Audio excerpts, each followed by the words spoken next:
Strategy 46, Multimedia Presentation by Sierra Scheib. Explanation. Multimedia reports use audio and video equipment to relay information. It relies on technology for its construction. English learners can benefit from the increasing resources in various languages, and audio clips can be used to translate text. Visuals can also be used to present an alternative way to communicate ideas to ELs. This is a video explaining a little bit more about how to increase presentation skills in students. Teaching strategies for developing presentation skills involve various techniques to help students become confident and effective communicators. One approach is to provide ample practice opportunities, allowing students to deliver presentations in a supportive environment. Teachers can also offer constructive feedback to help students improve their delivery, body language, and use of visual aids. Additionally, incorporating interactive activities, such as group discussions and role-playing, can foster critical thinking and enhance presentation skills. By implementing these strategies, educators can empower students to express their ideas with clarity and confidence. Remember, great teachers never stop learning, and subscribing to the Teaching Partner channel is the first step towards unlocking your full potential. Classroom implementation. The multimedia method can be used to present information to a class by a teacher. By doing this, the teacher can differentiate the media used in the presentation to meet the needs of the class. For instance, if there are several students whose native language is Spanish, the teacher can incorporate Spanish translated audio into the lesson. Students can also use multimedia presentations to demonstrate their comprehension and research topics. Teachers can slowly introduce multimedia by teaching students how to use equipment such as projectors and showing them how to present their work, such as standing to the side of the projector. Once students are comfortable with how they are presenting their work, and after ample time to practice, introduce sources for media, such as how to research or collect visuals from the internet and use audio recorders. Teachers can also pair students according to technological experience, making the project collaborative. The vast possibilities and resources technology provides offers children with a chance to, quote, demonstrate remarkable adaptability when using new forms of technology for their creative processes, end quote, according to the National Association for the Education of Young Children. This is a graphic to show how multimedia can be used throughout grades. In multimedia presentations, students are exposed to the topic during the entire production. When a student uses this strategy to present a topic, they start by researching the subject.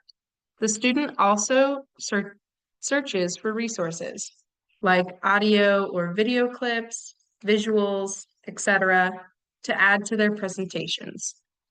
After they have explored several resources, they compose and summarize the information into a cohesive outline. Finally, the student narrates to the class, asking and answering questions, as well as commenting on the media they used. Multimedia presentations allow for creativity for the students to discover resources and choose what media they think will best complement their topic. Now I'm going to demonstrate a multimedia presentation as if a teacher were introducing the unit insects. Okay, it's our first day of the insect unit, and my first question is, what do you know already about insects? ¿Sabes sobre los insectos? Yes. I know that insects have 3 body parts. Yeah. Insects have an exoskeleton, Yeah. Insects lay eggs. Yes. Hmm. I'm thinking of something that has to do with their legs. Oh, I know. Insects have 6 legs. Yeah, those are great facts about insects. All right. Okay, let's learn more about insects. Talk to the person next to you. Ask them what insects live around your home. Dile a la persona que está a tu lado qué insectos tienes alrededor de tu casa.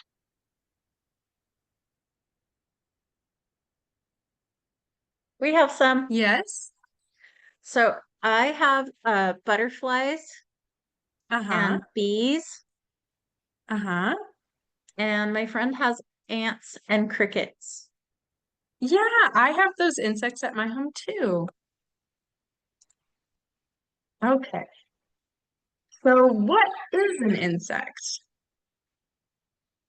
Un insecto tiene 6 patas, 2 antenas, cuerpo de 3 partes, exoesqueleto y son invertebrados. An insect has 6 legs. Let's count them. 1, 2, 3, 4, 5, 6. 2 antenna. 1, 2.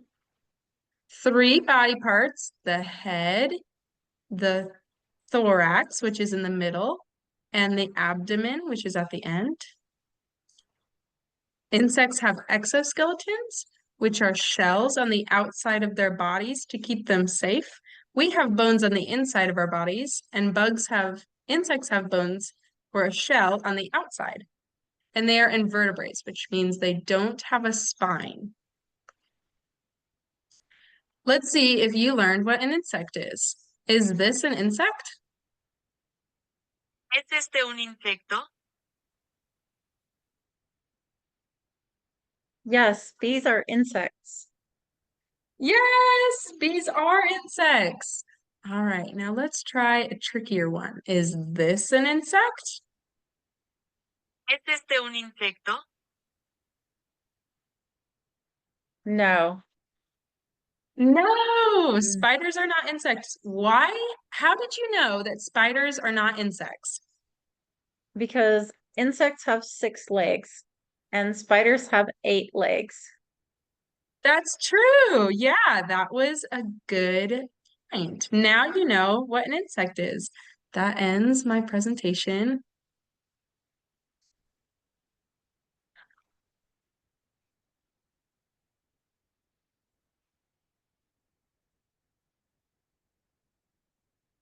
Okay, so I am Christina Shoemaker, and my presentation is on strategy number 50, which is combining and scheduling strategies.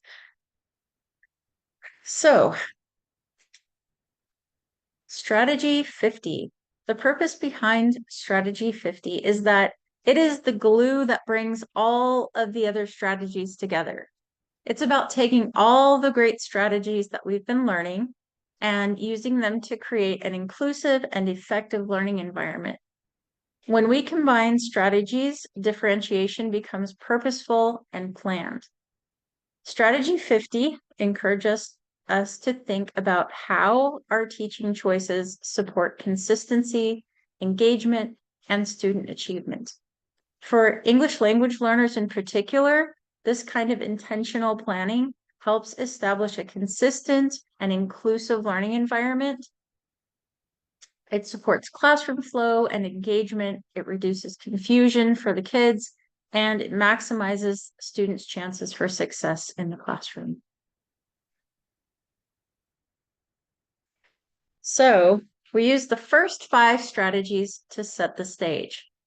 Strategy 50 really emphasizes the first 5 strategies. It focused a lot on these 5 strategies because they are foundational. These strategies are the groundwork for a successful year. Predictable routines help the students feel safe, reduce anxiety, and support consistency. Physical movement connects vocabulary to real life experience. Modeling, visuals, and real world objects help make abstract ideas accessible to kids that don't understand English. When we start the year with these 5 strategies, we set ourselves up for a year of learning that is inclusive and engaging for all students. So, supporting language acquisition through the environment.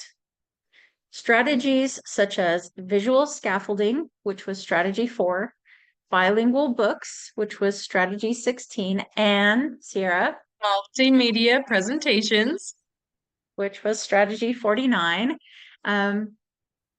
They can be used all together to help create a well-prepared environment that can also be a powerful language tool, including materials in both English and the students' home languages promotes belonging and adds a sense of inclusion in the classroom. Labels, posters, charts, and books in both English and the students' home languages offer constant visual reinforcement for the students, and not just for English language learners, but for all students. These tools can help students make connections and support independent learning. A welcoming space sends a clear message that all students belong and that all languages and all cultures are valued in the classroom. So making learning visible and progress measurable. One of the most powerful tools that we have as teachers is observation. Watching students as they work, talk, and move through their daily routines gives us valuable insight into their thinking and understanding. It shows us who is grasping the content, who needs more support, and where misunderstandings might be forming.